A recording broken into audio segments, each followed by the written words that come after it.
Bir katil düşünün. İşkence yaparak cinayet işlemek için özel oda tasarlayan psikopat bir katil. İblis Holmes. Ben içimdeki kötülükte doğdum. Katil olduğum gerçeğin önüne geçemiyordum. Tıpkı bir ozanın ilhamını bastıramayıp şarkı söylemesi gibi. Dünyaya gözlerimi açtığım anda yanında şeytan benim arkadaşım olarak beklemekteydi ve o günden beri benimle beraber. Bu sözler İblis Holmes'ın kendi kelimeleri. Bu kelimeler bile ne derece bir manyak olduğunu gözler önüne sermekte. Ben Berkay Atlas. Yeni bir esrarengiz cinayet başlıyor. Asıl adı Henry Howard Holmes olan, lakabı ise İblis Holmes olan ve 200'den fazla cinayetin faili olduğu tahmin edilen Amerika'nın ilk seri katili olan bu şahıs, gaz odaları, asit banyoları ve kireç kuyuları gibi bu bir tuzaklarıyla kurulu 100 odalı bir malikane yaptırmıştır kendisine. 1893 Chicago Dünya Fuarı sırasında ise malikanesini insanlara kiralar. Holmes, New Hampshire'da doğdu. Çocukken mahalle doktorundan korktuğunu keşfeden sınıf arkadaşları onun insan iskeletine dokunmaya ve onu incitmeye zorladılar. Arkadaşların onu korkutmak için iskelete dokunmaya zorlaması kısa bir süre sonra onun ölüme merak sarmasına sebep oldu. Üniversitede okuduğu dönemde kayıtlı bir öğrenciyken laboratuvarda cesetler çalar. Çaldığı bu cesetlerin biçimlerini bozar ve bunları kaza eseri öldüklerini söyleyerek sigorta paralarını toplar. İlaç endüstrisinde kariyerini ilerletmek için Chicago'ya taşınır. Ayrıca pek çok karanlık iş, emlakçılık ve promosyon işleri de yapar. Başından bir de mutsuz evlilik geçen Holmes, hem Mitra hem de Clara adlı iki eşiyle evliyken 9 Ocak 1894'te Denver'da eski çalışanlarının birinin eşi olan Julian Summit ile evlenir. Julia daha sonra Holmes'un kurbanlarından biri olacaktır. Zihninde kurduğu cinayetleri işlemek için özel odalar tasarlıyordu. Holmes'un şöhreti asıl kaynağı ise 1886'da yaptırdığı World Fair Hotel.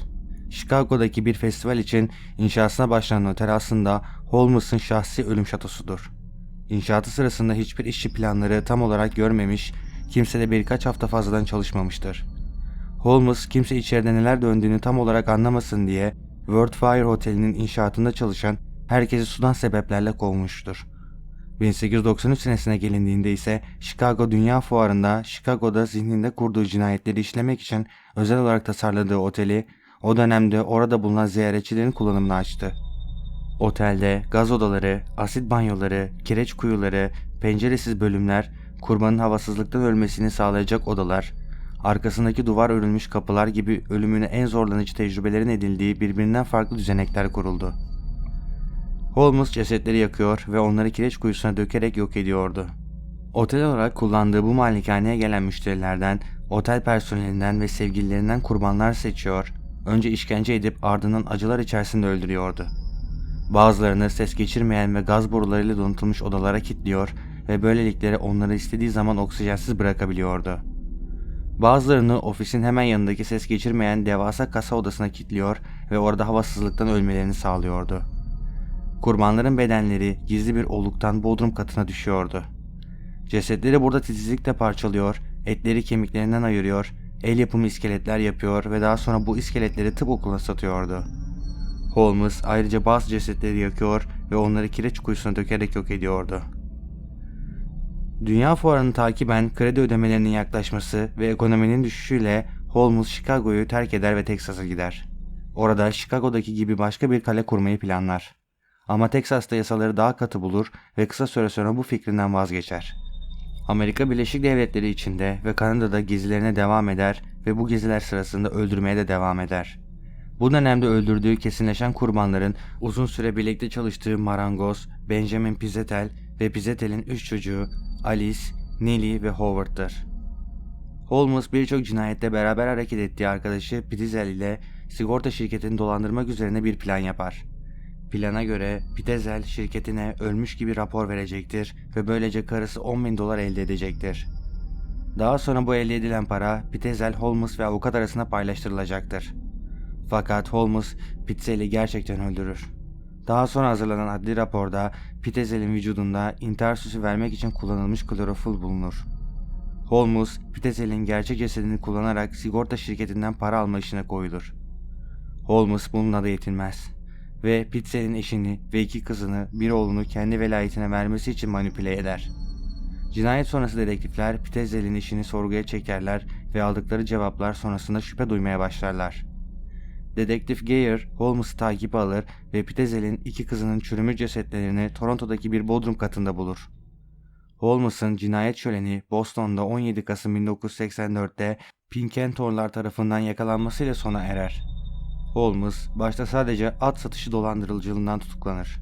Chicago'daki kalenin bekçisi, polisi kalenin üst katlarını temizlemeye hiç izni olmadığı yönünde bilgilendirince, polis Holmes'un kalede öldürdüğü insanları ve tekniklerini keşfeder.